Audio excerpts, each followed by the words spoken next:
Bismillahirrahmanirrahim. Assalamualaikum warahmatullahi wabarakatuh.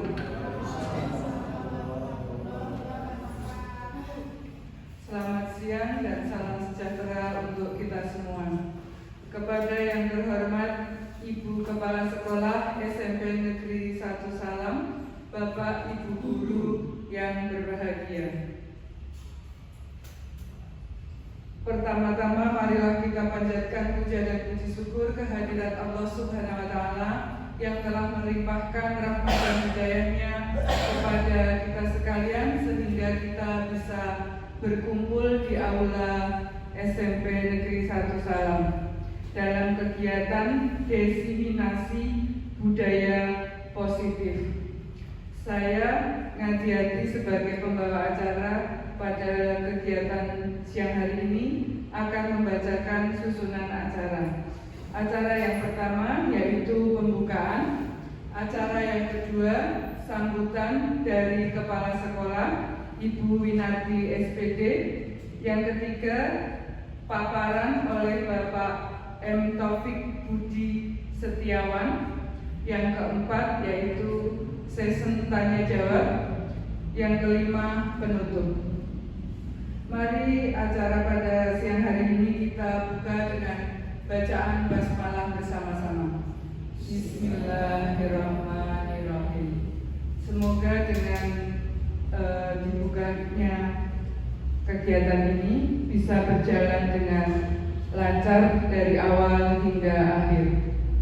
Yang selanjutnya yaitu sambutan dari Ibu Kepala Sekolah kepada Ibu Winarti SPD. Waktu dan tempat kami persilahkan.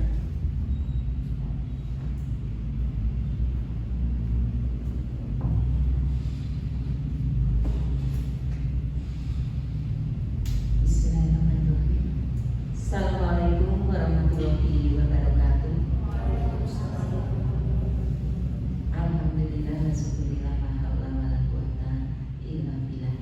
Bapak dan Ibu yang saya hormati, Pak Taufik yang hari ini menjadi penyaji aksi nyata dari modul 1.4 tentang budaya positif yang saya hormati. Tidak henti-hentinya kita selalu bersyukur, alhamdulillah siang hari ini kita semuanya sehat dan bisa hadir dalam kegiatan diseminasi tentang aksi nyata budaya positif yang insya Allah nanti akan dipaparkan oleh Bapak Taufik Budi Setiawan SSI. Bapak dan Ibu, ini adalah pengalaman baru bagi kita untuk bisa mengikuti kegiatan diseminasi. Mari kita ikuti dengan baik dari awal sampai akhir sehingga kita tahu bahwa kegiatan aksi nyata yang bisa kita lakukan itu contohnya adalah yang akan kita ikuti pada siang hari ini. Mudah-mudahan kegiatan ini bermanfaat untuk kita semuanya. Kita termotivasi untuk melakukan hal yang sama, yaitu melakukan banyak aksi nyata ataupun praktik baik.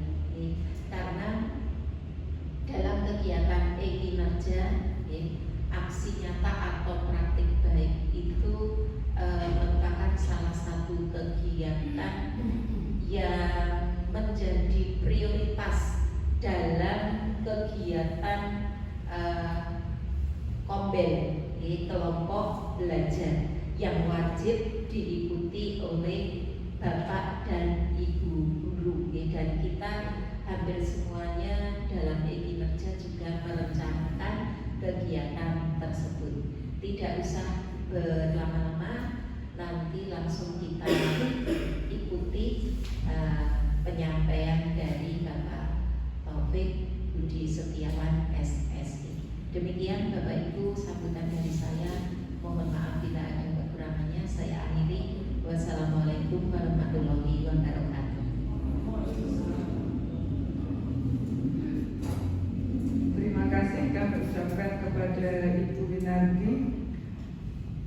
Yang selanjutnya yaitu paparan oleh Bapak Taufik.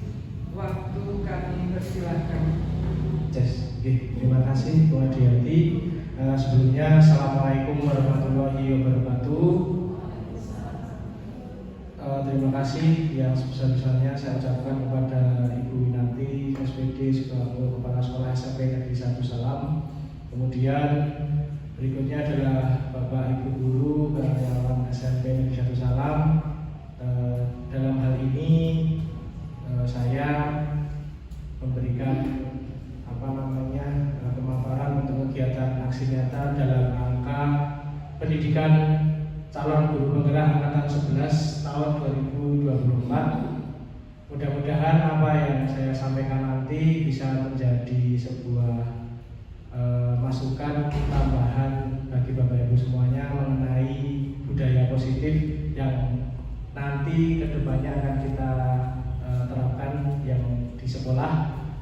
Apa yang mungkin nanti saya sampaikan dalam kegiatan ini mudah-mudahan menjadi sebuah kegiatan yang nanti kedepannya bisa dilaksanakan secara rutin untuk berbakti praktik baik dari kegiatan Kombel. Harapannya untuk budaya positif di sekolah kita mudah-mudahan bisa terlaksana dengan baik. Next. Ya, untuk perkenalan pada kegiatan pendidikan guru penggerak ini, saya difasilitatori oleh Bapak Aris Sugiarto FPD, yaitu Kepala Sekolah di salah satu SMA di Provinsi Jawa Tengah.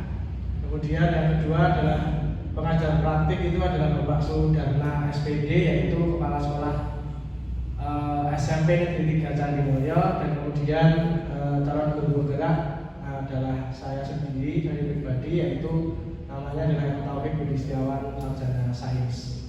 Next. Nah, untuk sebelum kita masuk ke budaya positif, saya ingin sedikit menggali mengenai apa tentang filosofi Ki Hajar Dewantara, yaitu apa sih pendidikan menurut Ki Hajar Dewantara. Mungkin dari Bapak Ibu guru semuanya ada yang bisa menyampaikan sepengetahuan Bapak Ibu guru apa itu pendidikan menurut Ki Hajar Dewantara. Ada yang bisa mau menyampaikan? Monggo, saya berikan waktu untuk sedikit tentang filosofi pendidikan menurut Ki Hajar Dewantara. Monggo begini.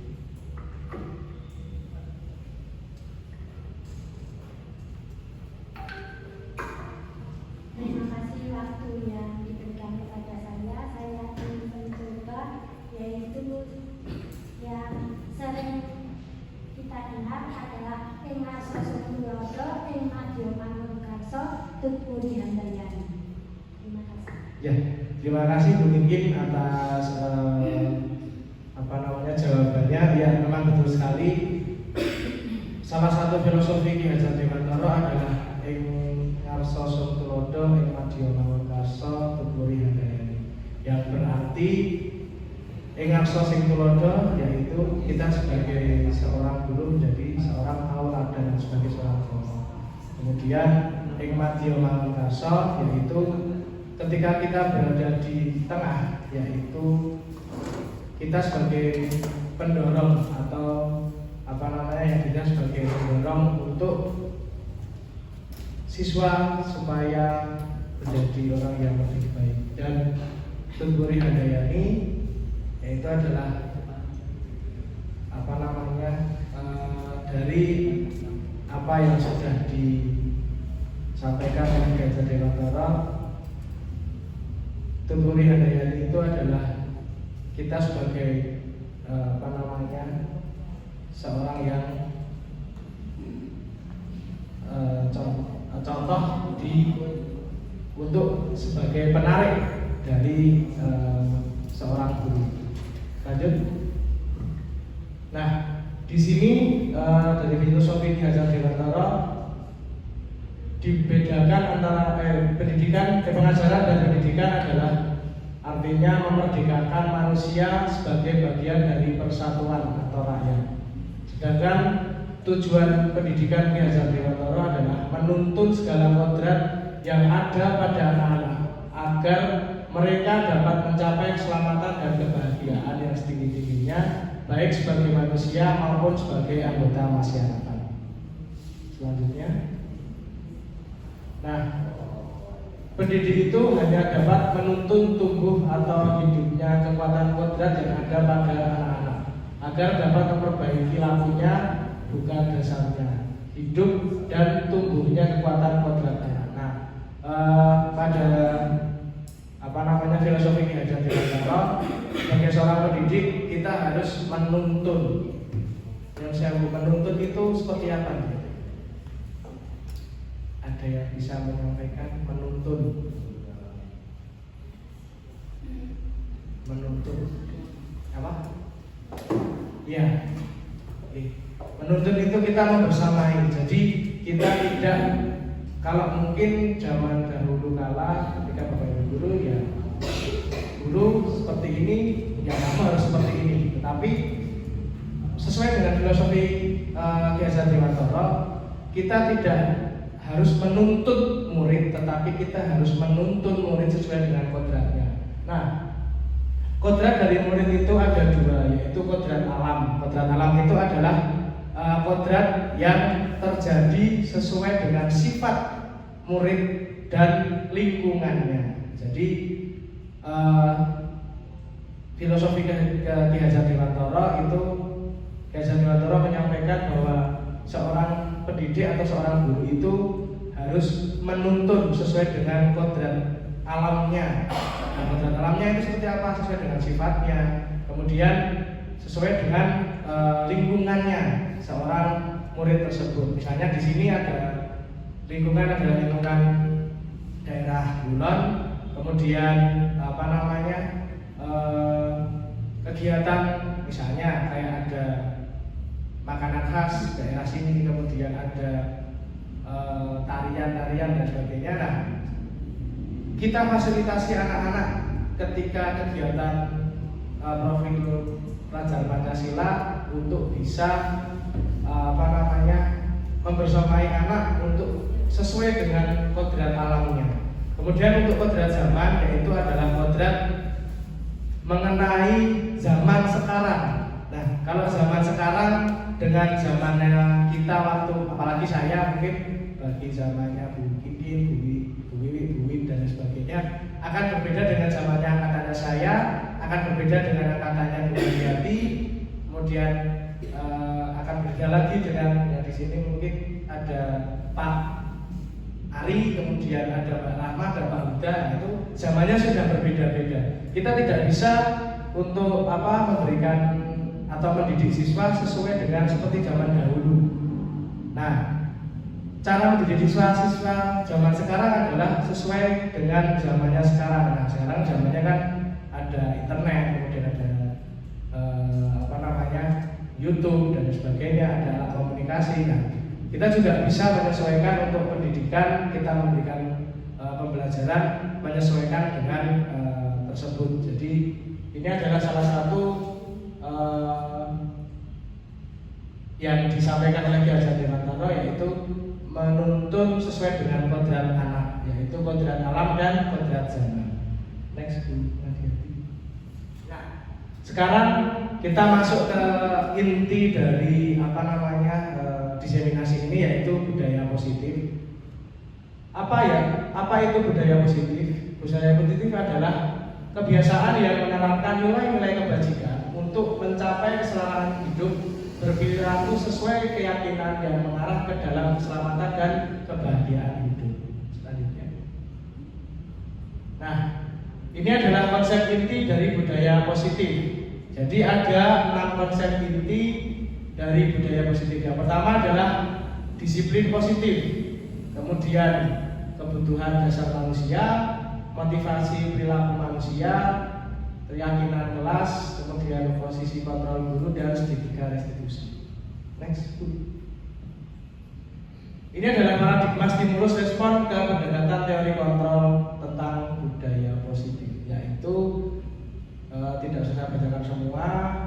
Yang jelas ini sebagai stimulus responnya bisa mengontrol orang lain. Kemudian yang saya contohkan mungkin ini orang lain bisa mengontrol saya sebagai stimulus responnya.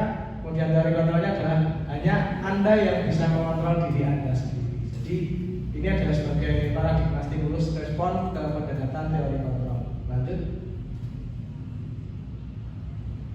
Disiplin positif. Nah, tadi kita sudah menyampaikan tentang budaya positif.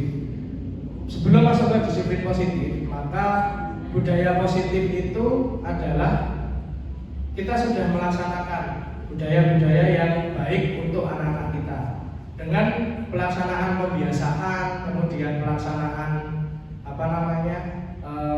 5S, senyum, sapa, salam dan sebagainya. Itu sebagai salah satu budaya positif yang ada di sekolah kita sesuai dengan visi dan misi dari sekolah kita. Nah, kemudian untuk selanjutnya kita masuk ke yang pertama, yaitu adalah disiplin positif. Nah, menurut Ki Hajar Dewantara, disiplin adalah belajar. Disiplin diri dapat membuat seorang menggali potensinya menuju kepada sebuah tujuan, sesuatu yang dihargai dan bermakna. Nah, ini Ki Hajar Dewantara menyampaikan, jadi di dalam kurikulum Merdeka ini kita mengacu pada filosofi dari Ki Hajar Dewantara. Maka kegiatan-kegiatan yang kita laksanakan itu adalah menjadi salah satu hal yang menurut dari filosofi Ki Hajar Dewantara. Kemudian disiplin itu adalah bersifat self disiplin atau disiplin diri, yaitu kita sendiri yang mewajibkan dengan keras tentang disiplin itu sendiri. Jadi di dalam mendisiplinkan diri, sebelum kita mendisiplinkan orang lain, maka kita akan mendisiplinkan diri kita sendiri. Jadi apalagi kita berhadapan dengan anak-anak, contoh saja misalnya sebuah kesalahan yang dilakukan oleh siswa, jangan sampai kita memberikan sesuatu konsekuensi, tetapi diri kita sendiri tidak mendisiplinkan diri kita sendiri. Kemudian lanjut. Nah, sekarang tadi adalah pengertian disiplin dan pengertian disiplin menurut Ki Hajar Dewantara. Kemudian sekarang adalah mengenai disiplin positif. Disiplin positif adalah suatu pendekatan untuk menerapkan disiplin dalam diri murid melalui kesadaran dirinya tanpa adanya hukuman dan hadiah. Nah, ini kemarin mungkin saya sempat ketika ada kegiatan di sekolah kita, ada Bapak Ibu guru yang memberikan sebuah hadiah agar siswa bisa melaksanakan tugas dengan baik. Nah, mungkin kalau itu zaman dahulu saya juga melaksanakan seperti itu. Tetapi karena kita sudah mempelajari mengenai disiplin positif dan di situ tidak diperbolehkan adanya hukuman dan hadiah, maka hal tersebut kita tidak berikan lagi. Nah, ini saya juga menyampaikan kepada Bapak Ibu guru semuanya, kita bersama-sama dalam menerapkan disiplin positif. Mungkin Bapak Ibu guru juga, kok bisa ya seperti itu, tidak boleh ada hukuman. Nah, ya memang disiplin positif itu seperti itu Bapak Ibu. Jadi tidak boleh ada hukuman dan tidak boleh ada penghargaan. Salah satu penghargaan itu apa? Yaitu hadiah yang diberikan kepada murid kita atas pencapaian suatu hal tertentu. Lanjut. Nah, mendisiplinkan murid. Bagaimana cara kita mendisiplinkan murid? Sedangkan murid kita, kalau dulu kita memberikan hukuman untuk mendisiplinkan murid, memberikan hadiah untuk supaya murid menyesuaikan apa yang ingin kita inginkan, maka di sini sebagai salah satu cara mendisiplinkan murid adalah mengajak garis miring mendorong murid untuk melakukan kegiatan yang membuat mereka senang. Nah, ini yang harus kita pelajari sama-sama Bapak Ibu Guru, kita mau kerjasamanya dalam mendisiplinkan murid. Yang pertama adalah mendorong murid untuk melakukan kegiatan yang membuat mereka senang. Flashback sebelum kita lanjut, salah satu dari Ki Hajar Dewantara menyampaikan bahwa seorang guru itu adalah pemimpin pembelajaran. Seorang guru itu mendisiplinkan murid dan membuat murid untuk menjadi pemimpin di kelasnya. Nah, salah satunya adalah dengan cara kita menjalin kolaborasi, menjalin kerjasama dengan murid. Contoh misalnya saya sebagai guru olahraga, materinya adalah senam lantai. Nah, bagaimana cara mereka biar tidak, padahal mungkin bagi ibu-ibu ya terutama untuk senam lantai itu, wah Pak susah, saya nggak bisa roll depan, saya nggak bisa roll belakang. Itu yang selalu disampaikan sama anak-anak. Tetapi bagaimana caranya kita untuk memberikan kesepakatan dengan mereka, memberikan supaya mereka itu melaksanakan tidak dengan wah Pak susah Pak, dengan sedih, dengan terpaksa, tetapi mereka melaksanakan dengan baik, dengan senang, sesuai dengan, walaupun mereka merasa Pak susah, tetapi ya udah, bagaimana cara kita guru untuk meyakinkan mereka agar anak tersebut mampu untuk melakukannya, walaupun itu belum bisa maksimal sesuai dengan hal yang kita inginkan atau sesuai dengan tujuan yang kita inginkan. Tapi dari hasil mereka senang, maka anak tersebut melakukan dengan senang hati, walaupun mohon maaf gelundung terus kemudian giling ke kanan, gelundung giling ke kiri, tapi mereka melakukannya dengan senang. Nah, ini salah satu cara untuk anak supaya senang dengan pelajaran, ya bagaimana caranya kita untuk supaya ayo dalam pelajaran kali ini apa yang ingin kamu sampaikan mengenai materi ini. Kita kolaborasi dengan anak supaya apa, nanti anak itu akan melaksanakan kegiatan pembelajaran dengan senang hati, tidak dengan pelajaran ini wah prize. Nah, seperti itu. Kemudian membantu murid untuk menemukan inspirasinya. Nah, ini yang saya juga masih belum mendapatkan hal ini, tetapi sedikit demi sedikit kita akan mencoba menggali inspirasi dari anak. Kayak seperti dalam pembelajaran saya, Pak, caranya bagaimana? Seperti ini.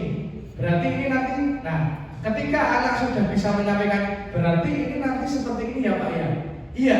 Nah, maka anak sudah mulai inspirasi. Oh iya, gerakan Pak Taufik tadi seperti ini, berarti harusnya harus seperti ini. Ketika tidak seperti ini, maka berarti itu belum sesuai ya Pak ya. Iya, tapi tidak apa-apa, itu proses kamu. Kamu masih belum bisa, nanti kamu silahkan coba terus ulangi dan ulangi, maka nanti kamu akan sesuai dengan apa yang Pak Taufik inginkan. Ya Pak, akhirnya mereka melaksanakan, tidak usah dengan ayo kamu lagi, ayo kamu yang belum, tidak seperti itu. Maka anak akan melaksanakan dengan sendirinya, sesuai dengan apa yang dia inginkan, sesuai dengan apa yang dia lihat. Yang ketiga adalah, nah ini membuka ruang dialog dengan murid. Dalam proses pembelajaran, kita di sini sebagai seorang, mungkin mohon maaf, saya sebagai seorang guru penggerak dan mungkin beberapa teman-teman yang sekarang menjadi calon guru penggerak, kita selalu membuka ruang kolaborasi atau membuka ruang dialog dengan murid. Bagaimana caranya? Materinya senam lantai. Materinya apa Pak? Senam lantai. Kemudian roll depan misalnya. Yuk anak-anak, ada yang sudah tahu pernah melaksanakan roll depan? Saya Pak, tapi saya nggak bisa. Oke, ada yang lagi. Ada yang apa yang kamu ketahui tentang senam lantai? Ini Pak, ya. Kita membuka ruang dialog dengan anak-anak supaya anak itu juga merasa oh iya Pak, seorang guru memberikan kesempatan untuk siswa memberikan apa yang ingin mereka sampaikan terlebih dahulu sebelum kita melaksanakan pembelajaran. Selanjutnya, nah ini bagaimana kita mendisiplinkan murid-murid kita. Mungkin ada yang mau menyampaikan salah satu contoh bagaimana cara kita pada saat ini untuk mendisiplinkan murid-murid kita. Monggo, ada yang bisa memberikan pendapat? Ada? Gak apa-apa Bu, kita pemaparan tapi sambil diskusi. Jadi saya pengennya tidak hanya saya saja yang menyampaikan materi, tetapi kita diskusi sesuai dengan apa yang saya sampaikan. Mungkin ada yang mau menyampaikan? Oh iya, monggo Bu Suci.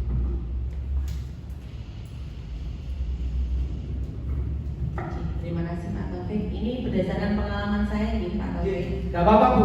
Ya. Ketika mendisiplinkan murid, terkadang saya sendiri memulainya dari hal yang kecil dulu. Terkadang misalkan anak itu tidak memakai pakaian dengan rapi dan benar. Ya. Nah di situ memang kalau dulu kita dan mungkin dari awal-awal kita dulu jadi guru, anak itu harus dikerasi. Ya. Kamu kalau begini nanti dapat poin sekian. Kamu kalau seperti ini kamu nanti harus dapat hukuman. ABC harus apa dan apa. Tapi ternyata ketika kita itu harus mendisiplinkan siswa, harus dengan budaya yang positif. Kita sendiri juga ternyata harus belajar untuk mempositifkan diri kita sendiri. Ya kita disiplinkan dari mulai kita menyadarkan mereka bagaimana tata tertib yang baik di sekolah ini. Berpakaian itu sebagaimana mestinya harusnya seperti apa. Bagaimana tata tertib kita. Bagaimana kamu jika dipandang tidak tertib berpakaian. Nah mungkin dari situ anak bisa menggali dirinya sendiri, berkaca, bercermin diri. Oh ternyata saya itu belum pas. Ternyata ada bagian yang kurang atau mungkin salah dari diri saya, sehingga dia bisa semakin hari semakin baik. Iya. Ya mungkin itu dulu Pak Taufik. Iya, terima kasih Bu Suci. Beri close Bu Suci. Akhirnya kita tahu bahwa Bu Susi, saya juga sama Bu. Ketika zaman dulu sebelum belajar, ketika mendisiplinkan anak ya, kamu harus seperti ini, kamu nggak sesuai, silakan kamu hukumannya apa. Tapi ketika saya belajar ini, saya juga, oh iya, ternyata apa yang saya lakukan sama dengan Bu Suci. Ternyata sesuai dengan filosofi dan budaya positif, kita kurang tepat dalam melaksanakan untuk pendisiplinan siswa. Nah, next Bu. Terima kasih. Nah, ini tadi. Bagaimana cara mendisiplinkan murid? Apakah dengan hukuman, dengan ancaman, dengan hadiah, konsekuensi, atau dengan restitusi? Nah, sementara ini mungkin kita refleksi atau kita berkaca diri atau introspeksi diri di sekolah kita saja. Kita masih sering kadang ya Bu ya, kita masih sering kadang satu memberikan hukuman, yang kedua memberikan ancaman, yang ketiga hadiah, walaupun itu tidak dalam bentuk besar tapi itu tidak diizinkan dalam disiplin positif. Nah, ini yang keempat, kita harus berubah dengan memberikan konsekuensi. Dengan konsekuensi itu apa sih? Nah, konsekuensi itu hasil diskusi dari kita dengan anak-anak ketika melanggar konsekuensi apa yang harus kamu lakukan. Bukan kita sebagai guru yang memberikan konsekuensi ke anak, kamu harus seperti ini, itu sama saja dengan hukuman. Tetapi ketika kita memberikan kita berdiskusi dengan anak, konsekuensinya apa ketika kamu kayak tadi pakaiannya tidak sesuai, apa yang ingin kamu lakukan. Nah, biar anak yang memberikan solusinya, saya harus seperti apa. Nah, tinggal kita mengingatkan saja sebagai seorang guru, kita sudah punya kesepakatan ini, Mas. Yuk, kamu sudah melanggar kesepakatan. Apa yang harus kamu lakukan? Nah, ini namanya adalah dari restitusi. Monggo lanjut Bu. Ya, kemudian selain disiplin positif, kita lanjut ke motivasi perilaku manusia. Diane Gosek di dalam bukunya Restructuring School Discipline menyatakan ada 3 motivasi perilaku manusia. Yang pertama adalah untuk menghindari ketidaknyamanan atau hukuman. Yang kedua, untuk mendapatkan imbalan atau penghargaan dari orang lain. Yang ketiga, untuk menjadi orang yang mereka inginkan dan menghargai diri sendiri dengan nilai-nilai yang mereka percaya. Nah, ini motivasi perilaku manusia ini sebagai salah satu motivasi anak dalam menghindari. Saya ingin disiplin, tapi supaya apa sih saya disiplin? Supaya tidak terjadi hukuman, supaya mendapatkan penghargaan dari Bapak Ibu guru. Oh iya, kamu bagus ya, disiplin dan lebih baik daripada teman-teman kamu. Yang ketiga adalah sebagai orang yang mereka inginkan menghargai dirinya sendiri dengan nilai-nilai yang mereka. Nah, untuk ini kira-kira anak-anak kita masih di mana nih? Nomor 1. Anak-anak kita masih berada di nomor 1. Saya memotivasi diri saya sendiri untuk disiplin karena apa? Supaya dia tidak dihukum. Nah, ini yang harus kita berikan ke anak-anak pemahaman bahwa kamu disiplin ya jangan untuk supaya tidak dihukum, tetapi disiplin untuk diri kamu sendiri. Nantinya ke depannya akan berguna untuk diri kita sendiri. Next, lanjut Bu. Nah, ini tidak usah saya bacakan, tapi saya cuma menambahkan saja, yaitu identitas yang gagal adalah sebuah hukuman dan identitas yang sukses adalah sebuah konsekuensi dan restitusi. Nanti kalau ada yang mau minta filenya boleh bisa baca-baca bagaimana disiplin positif itu, kemudian motivasi perilaku manusia itu seperti apa sih. Nah, itu nanti bisa kita sharing-sharing bareng nih Bu Yuli dan teman-teman supaya nanti ke depannya kita bisa lebih baik lagi. Next. Nah, ini adalah pengertian tentang hukuman, penghargaan, dan restitusi. Hukuman yang membentuk konsep diri yang negatif. Diane Gosek membagi hukuman yaitu hukuman tidak ada korelasi logis antara kesalahan dan solusi yang dipilih. Kemudian hukuman yaitu murid tidak diajak berdiskusi. Nah, ini sebagai salah satu syarat hukuman adalah kita yang memberikan apa yang harus kamu lakukan ketika kamu melanggar.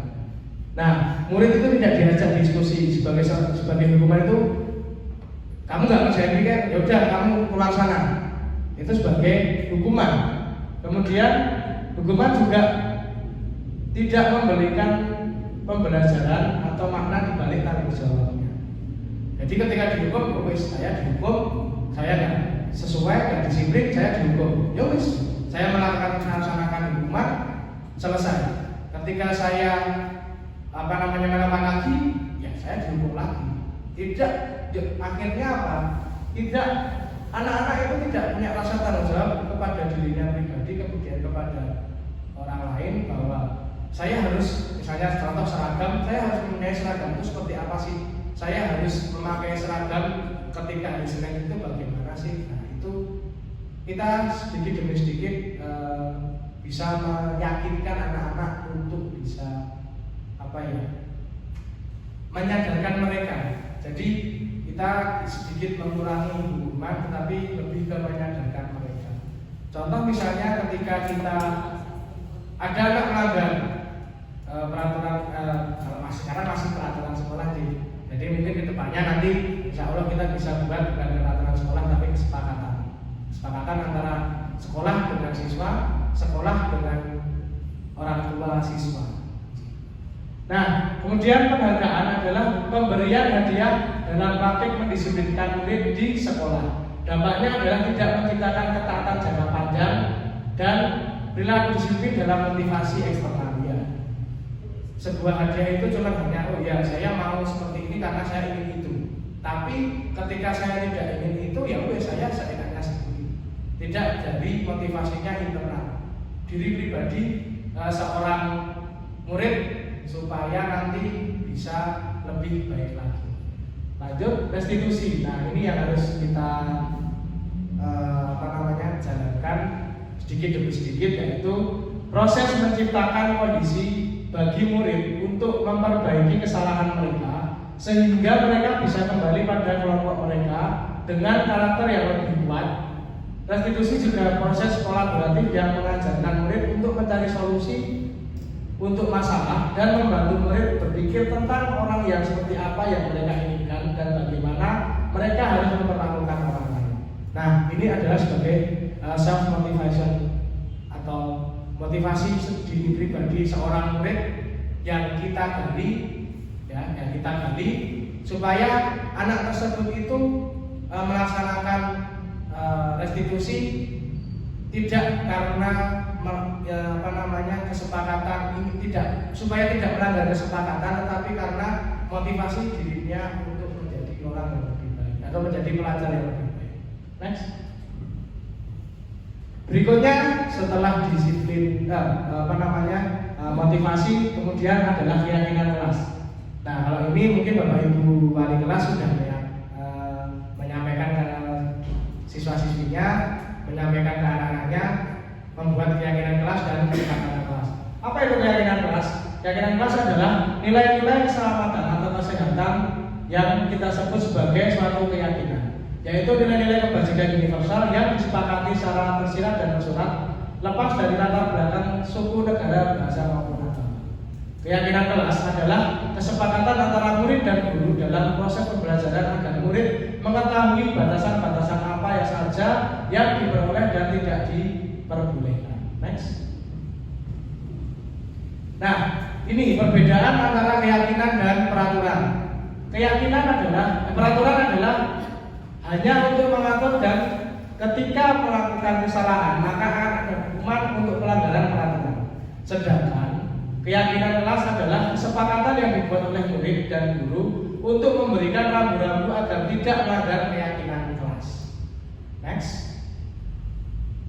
Nah, ini adalah contoh dari salah satu keyakinan kelas di kelas saya 8E. Ini ada beberapa yang sudah disepakati dengan anak-anak. Lanjut. Ini adalah selanjutnya disiplin positif, budaya positif yang berikutnya adalah kebutuhan dasar manusia. Yang pertama adalah bertahan hidup, kasih sayang dan rasa diterima, kebebasan, kesenangan dan penguasaan. Next. Yang pertama adalah kebutuhan dasar manusia, kebutuhan yang bersifat fisiologi untuk bertahan hidup, misalnya kesehatan, rumah dan makanan. Kebutuhan biologis sebagai bagian dari proses reproduksi, termasuk kebutuhan untuk tetap bertahan hidup. Lanjut.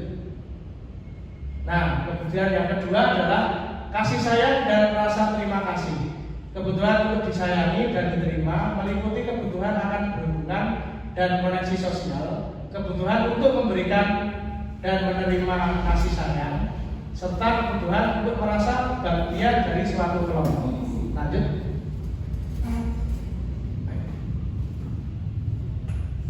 Penguasaan.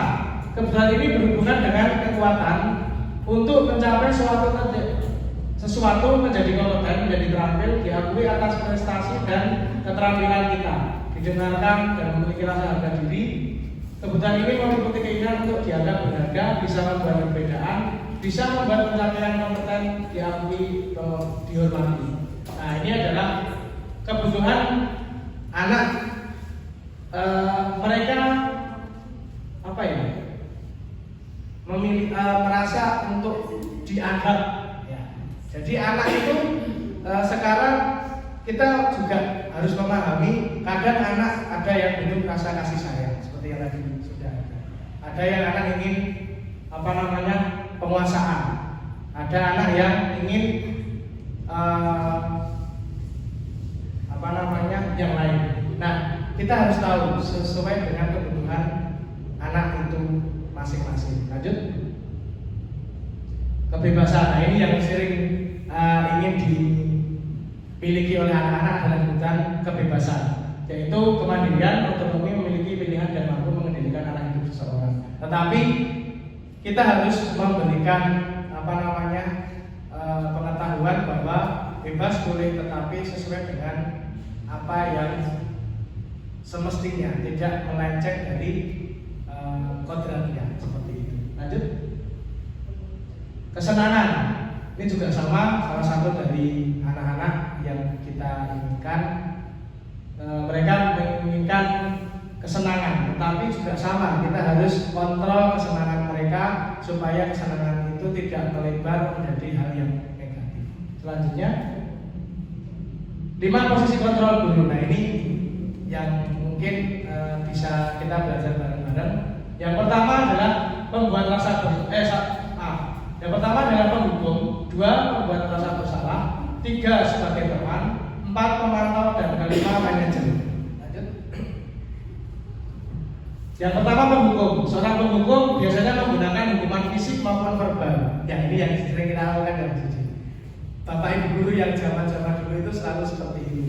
Tapi mungkin dengan seperti ini kita mencoba untuk menjadi yang lebih baik, menjadi guru yang bukan sebagai guru yang penghukum. Selanjutnya, next. Dari hasil 5 kontrol guru penghukum, nah ini yang harus bisa kita pahami. Anak akan menjadi marah dan dendam dan bersifat agresif. Kemudian menjadi susah untuk dikendalikan. Ya, lanjut. Membuat rasa bersalah. Guru akan bersuara lebih lembut. Jadi contohnya, apa yang kamu lakukan itu benar atau salah, seperti itu. Dengan suara halus, sedih, dan mendapati anak itu lesu. Next. Yang berikutnya hasilnya adalah akan merasa bersalah, kecewa kepada bapak ibu gurunya. Nah, murid akan merasa menjadi orang yang gagal dan tidak sanggup membahagiakan orang lain. Tapi kita sebagai seorang guru juga harus menyampaikan ke siswa bahwa hal itu tidak perlu dirisaukan karena itu bisa diperbaiki. Lanjut.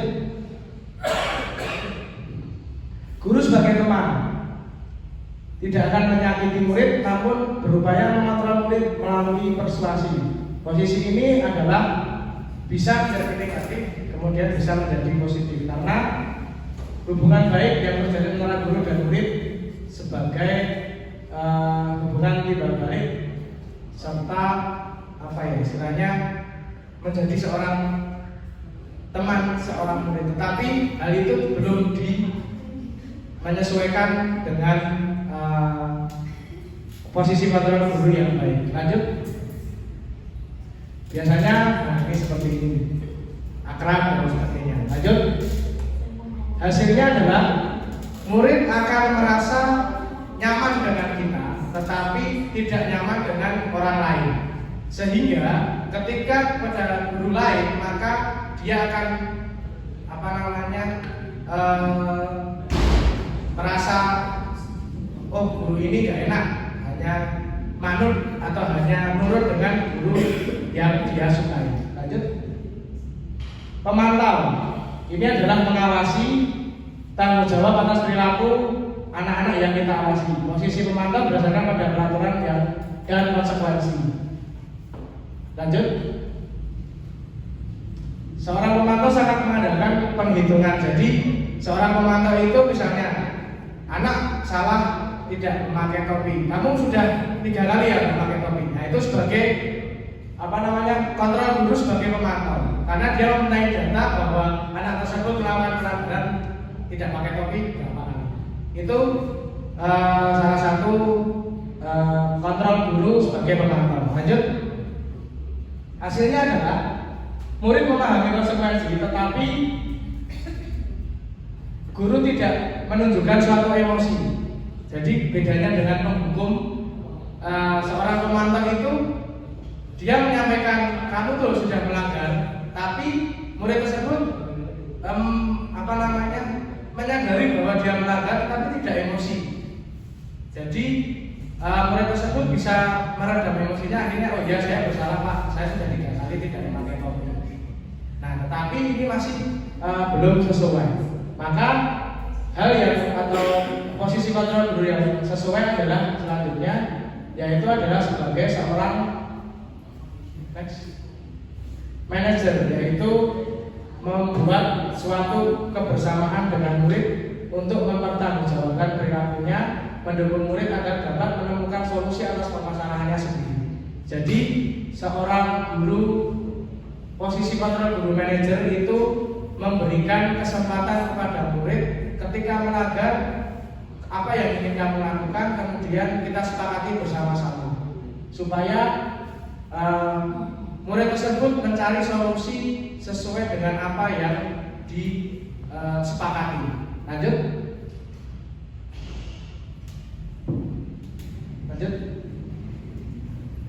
Nah, ini memiliki suara yang tulus, tidak menunjuk-nunjuk murid kamu ini, tidak berkaca pinggang dan lain sebagainya. Jadi dia lebih halus, posisi kontrol guru sebagai seorang manajer itu akan lebih halus. Lanjut.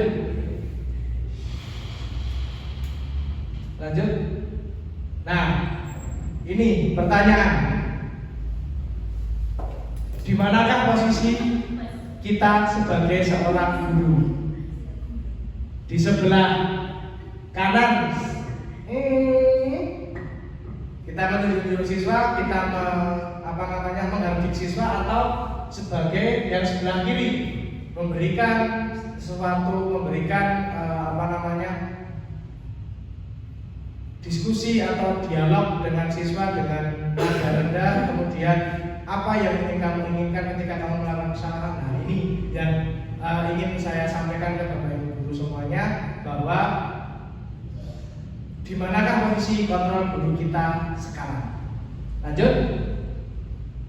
Nah ini yang terakhir adalah segitiga restitusi, yaitu menstabilkan identitas, validasi tindakan yang salah, dan menanyakan keyakinan. Next. Langkahnya adalah 1, menstabilkan identitas. Teori kontrolnya adalah kita semua akan melakukan hal terbaik yang bisa kita lakukan. Kedua, validasi tindakan yang salah adalah semua perilaku memiliki alasan. Yang ketiga, menanyakan keyakinan adalah kita semua memiliki motivasi internal. Lanjut. Menstabilkan identitas adalah tujuannya untuk mengubah identitas anak dari orang yang gagal menjadi orang yang sukses, sehingga anak bisa mencoba untuk memenuhi kebutuhan dasarnya, namun tidak ada berkurang. Dia tidak mengalami kegagalan dari hasil apa yang dia lakukan. Lanjut.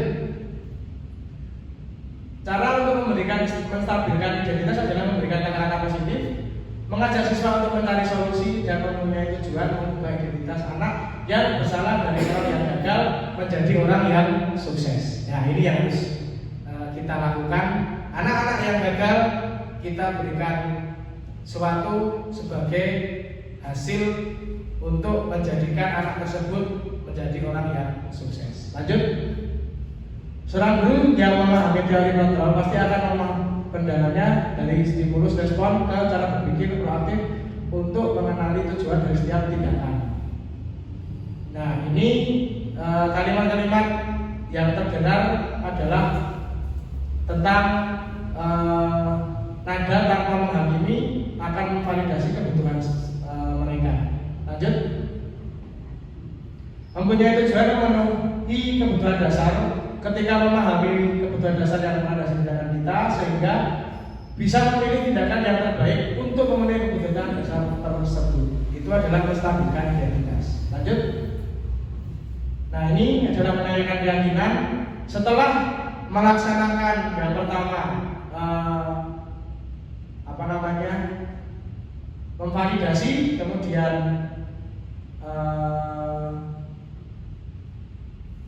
tindakan yang salah, dan yang terakhir adalah menanyakan keyakinan. Apa yang kamu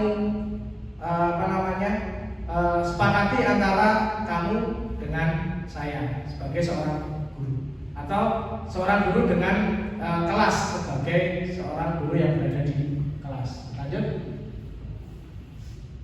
Gambarannya adalah meyakini nilai-nilai dan gambaran internal yang ideal untuk merupakan aspirasi bersama. Lanjut. Nah, ini kemarin yang sudah saya lakukan ketika enggak usah dibaik itu cuma screenshot. Untuk contoh penerapan segitiga restitusi menanyakan menstabilkan identitas. Jadi ceritanya Safinah itu melanggar aturan karena tidak memakai seragam olahraga. Maka saya memanggil Safinah, akhirnya menanyakan apa dan kenapa kok bisa seperti itu. Kemudian kita sudah sepakati kesepakatan kelas kita apa dan sebagainya. Itu yang saya tanyakan untuk sebagai salah satu tentang budaya positif yang ada di sekolah kita. Lanjut. Yang kedua, ini adalah salah satu segitiga restitusi, yaitu menanyakan keyakinan. Saya menanyakan kepada si Dava, apa yang kamu lakukan, konsekuensi apa yang harus kamu lakukan, terus kemudian kesepakatan kita apa? Karena dalam skenario ini dia juga sama melanggar keyakinan kelas, kemudian dia tidak membawa sama sekali baju seragam olahraga, dia meminjam temannya supaya dia tidak melanggar keyakinan kelas karena tidak membawa seragam olahraga. Next. Nah, alhamdulillah itu adalah terima kasih untuk kegiatan diseminasi budaya positif modul 1.4 tentang calon guru penggerak di SMP Negeri 1 Salam. Apabila ada salah kata dan perbuatan apa yang saya sampaikan, saya mohon maaf yang sebesar-besarnya. Saya akhiri.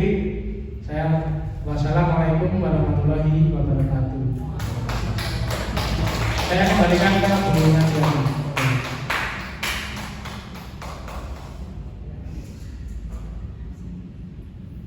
Acara yang selanjutnya yaitu tanya jawab kepada Bapak Ibu guru. Mungkin ada yang ingin disampaikan atau ditanyakan. Untuk kami persilahkan.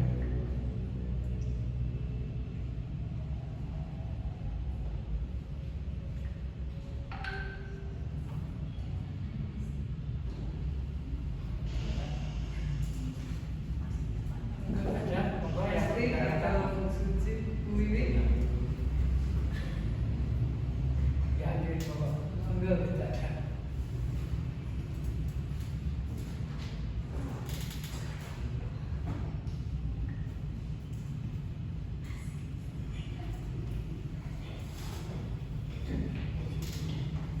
Assalamualaikum warahmatullahi wabarakatuh. Waalaikumsalam warahmatullahi wabarakatuh. Terima kasih untuk waktu yang diberikan kepada saya. Saya ingin saya melakukan sesuatu kepada anak itu tadi ada kontrol guru, ada pemantau dan lain sebagainya tadi ya. Tadi di kelas itu di kelas 8E itu pernah saya sampaikan kepada anak bahwa siapa yang pertama dalam awal pembelajaran itu kan ada tugas, siapa yang belum mengerjakan itu kan ada yang tunjuk jari sebelum kita bahas diskusikan bersama. Itu ada beberapa anak sekitar 10-an anak yang tidak mengerjakan. Kemudian berikutnya juga masih ada beberapa, jadi ada 4 kalau nggak salah, termasuk Jaki. Nah, Jaki CS itu ada beberapa, tetapi dari itu anak-anak ada kemajuan dari sekian anak yang tidak mengerjakan. Nah, sebaiknya seperti apa? Kemudian tadi saya mengajar di kelas 8A itu ada Amirul dan Subahar, itu ya tidak mengerjakan PR, saya tanya kenapa, alasannya apa, lupa Bu. Nah, kalau lupa itu biar kalian ingat itu apa yang mesti kamu lakukan. Pikir panjang, nggak tahu. Nah, kalau tidak tahu itu berarti kamu kesini tuh sesuatu apa yang kita lakukan itu pasti punya arah tujuan gitu ya. Setiap bahasa Inggris mungkin ada tugas-tugas khusus untuk di rumah gitu ya. Terus akhirnya dia nyeletuk juga tanya temanku. Nah sekarang kamu tanya teman.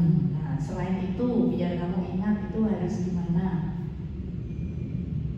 ditulis. Nah ya itu ya berarti kalau ada tugas atau apapun yang harus diselesaikan biar kalian tidak lupa itu bisa satu tanya kepada teman karena HP itu setiap saat kamu ada, kemudian bisa dicatat, oh ini tugasnya ini, berarti besok lagi sudah bisa mengerjakan dengan baik karena yang satu itu langsung ping waktu itu kan. Lah kejadian seperti itu mungkin bisa menjadi salah satu yang ada di disampaikan tadi dalam kontrol dulu tadi ya.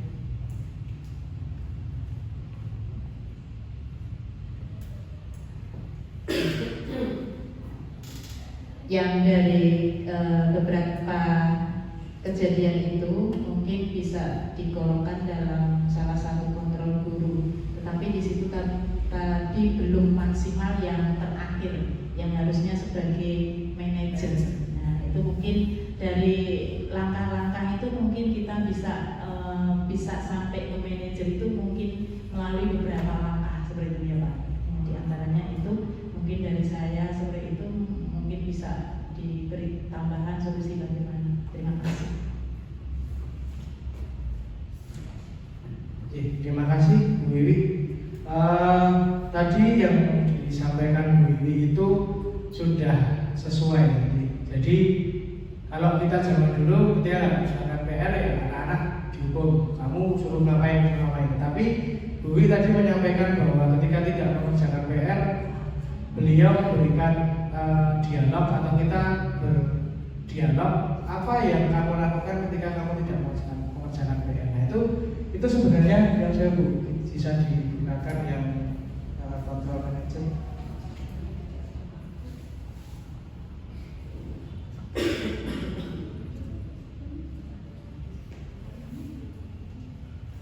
Nah, jadi ini tugas seorang manajer bukan untuk mengatur perilaku seseorang, karena tadi Bu Wiwi sebenarnya sudah sesuai sebagai guru yang posisi guru, kontrol posisi guru sebagai seorang manajer. Karena kalau kita sebagai seorang pemantau tidak akan Bu Wiwi menyampaikan kamu mau seperti apa ketika kamu tidak mengerjakan. Bu Wiwi menggali apa yang murid inginkan. Jadi solusinya bukan dari kita sebagai seorang guru, tapi dari seorang murid sendiri. Nah, itu adalah sebagai salah satu posisi kontrol guru manajer. Kalau guru sebagai kontrol pemantau, Bu Wiwi akan menyampaikan kamu sudah tidak mengerjakan berapa kali. Kamu sudah intinya menyampaikan ke anak bahwa seorang guru mempunyai data dia tidak mengerjakan berapa kali dan sebagainya. Tetapi ketika sebagai seorang kontrol manager maka akan memberikan pertanyaan pemantik untuk anak mencari solusinya supaya tidak mengulangi kejadian tersebut. Nah, sebenarnya ini sudah sesuai dengan posisi kontrol guru sebagai seorang manajer. Cuman mungkin sebelum kita ketemu Bu Wiwi belum paham. Belum paham bagaimana sih seorang kontrol guru itu sebagai manajer itu, kontrol guru itu seperti apa sih. Nah, makanya di kegiatan ini insya Allah saya menyampaikan mudah-mudahan nanti Bapak Ibu guru yang lain bisa melaksanakan dengan baik sesuai dengan posisi kontrol guru yang disarankan, yaitu adalah sebagai seorang manajer. Ada lagi monggo Bu Ruci.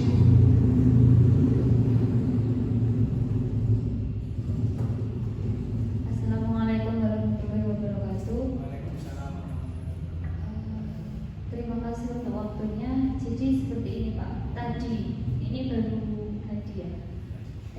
kelas 8D ada beberapa anak yang tidak mengerjakan PR. Terus saya tanya sama anaknya, konsekuensi bagi kalian karena tidak mengerjakan PR apa? Diam.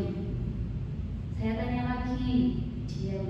Kalian tidak mengerjakan PR itu betul atau salah? Diam. Saya tanya lagi, ini konsekuensinya mau apa? Diam. Akhirnya teman-temannya satu kelas yang menjawab, piket aja bu. Terus akhirnya karena mereka, terus saya kasih kesempatan lagi, kalian maunya konsekuensi apa? Kalau kalian tidak menyebutkan, berarti saya setuju dengan masukan dari teman-teman kalian. Karena diam juga, akhirnya ya udah, berarti setuju ya kalian piket selama 3 hari. Karena itu masukan dari teman-teman kalian, karena kalian tidak memberi solusi. Akhirnya seperti itu. Lah kalau seperti itu masuk ke hukuman atau konsekuensi? Itu saja, terima kasih. Terima kasih Bu Puji. Yang disampaikan oleh Bu Puji atau yang dilakukan oleh Bu Puji itu bukan sebagai guru, sebagai penghukum. Karena Bu Puji tidak langsung, kamu tidak mengerjakan PR, kamu harus piket. Nah, maksudnya kemana? Ini sebagai salah satu kontrol guru sebagai seorang manajer sama. Cuman bedanya belum masuk ke manajer, masih ke pemantau. Karena apa? Bu Puji dan anak-anak sudah membuat kesepakatan kelas belum? Nah, karena sudah belum membuat kesepakatan kelas, maka belum ada solusi dari anak-anak. Walaupun sampai berkali-kali pertanyaan, mereka tidak akan memberikan solusi karena kita belum membuat kesepakatan dengan anak-anak. Jadi kesepakatan kelas itu tidak hanya kesepakatan kelas ketika kita di kelasnya kita sebagai wali kelas, tetapi kita juga membuat kesepakatan kelas ketika kita mengajar. Contoh saya olahraga, kesepakatan kelasnya apa saja? Yuk, yang pertama apa? Harus pakai baju olahraga. Oke, sepakat ya, sepakat. Sampai dengan ketika tidak melakukan tidak sesuai dengan kesepakatan, apa yang harus kalian lakukan? Jadi mereka sendiri yang memberikan solusi atas apa yang mereka langgar, seperti itu. Jadi kalau menurut saran saya, Bu Puji membuat kesepakatan kelas dengan anak-anak dulu. Ketika tidak mengerjakan PR, itu kesepakatannya apa? Kemudian ketika anak-anak ramai, itu kesepakatan kelasnya apa? Seperti itu. Jadi supaya ketika Bu Puji sudah menjadi seorang guru yang posisinya kontrol manager, Bu Puji sudah tahu anak akan menyampaikan apa yang dia lakukan ketika melanggar kesepakatan. Seperti itu Bu Puji. Oke. Ada lagi? Monggo. Monggo Bu.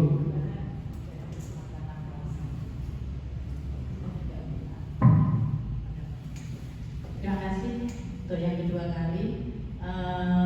Untuk kesepakatan kelas ini di pelajaran saya itu di awal tahun itu saya membuat yel untuk khusus untuk bahasa Inggris, yaitu diantaranya apa tujuan belajar bahasa Inggris itu apa diantaranya ada pengetahuan, keterampilan dan karakter gitu. Kemudian tiga karakter dulu yang kita sepakati dalam pembelajaran bahasa Inggris itu, satu, anak harus jujur, disiplin dan tanggung jawab. Itu dalam pembelajaran setiap saat. Kemudian ini yang setiap mungkin sering saya lakukan kepada anak-anak sebelum pembelajaran itu, kita ingatkan diri kita kalau ini tujuan kita itu ini, maka dalam pembelajaran bahasa Inggris kita harus spirit semangat, kemudian berpikir kritis dan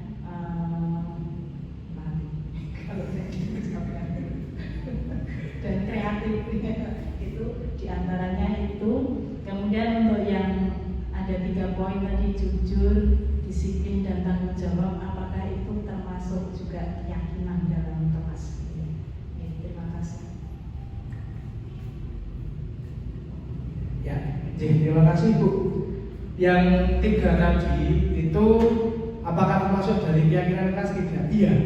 Karena kesepakatan itu kita dengan siswa apa yang ingin mereka sepakati dengan kita, sedangkan keyakinan kelas itu mereka yakin kesepakatan itu akan menjadi sebuah motivasi untuk mereka supaya mereka menjalankan pembelajaran dengan baik. Jadi seperti itu Bu. Jadi keyakinan dan kesepakatan itu saling mempengaruhi. Tidak hanya cuma kesepakatan saja, tapi kita juga bikin keyakinan kelas. Jadi ada lagi mungkin dari Bapak Ibu? Kalau tidak ada, saya kembalikan ke Bu Ngadiati selaku pembawa acara. Oke, terima kasih ya Pak Taufik atas paparannya, kelihatannya sangat menarik.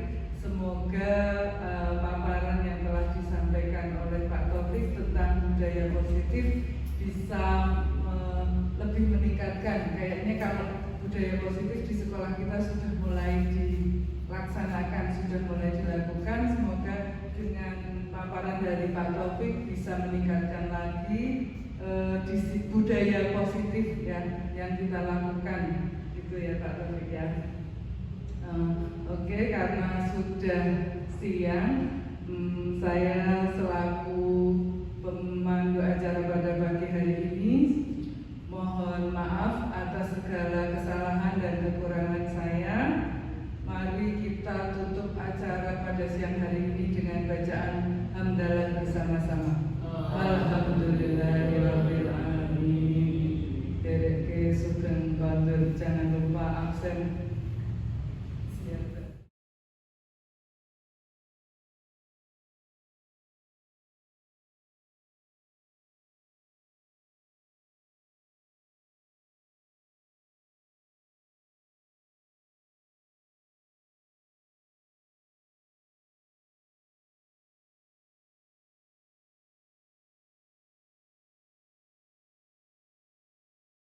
Pendapat saya saat membuat keyakinan kelas ini, saya sangat senang saat membuat keyakinan kelas ini karena saya dan teman-teman saya menjadi lebih disiplin dan tertib.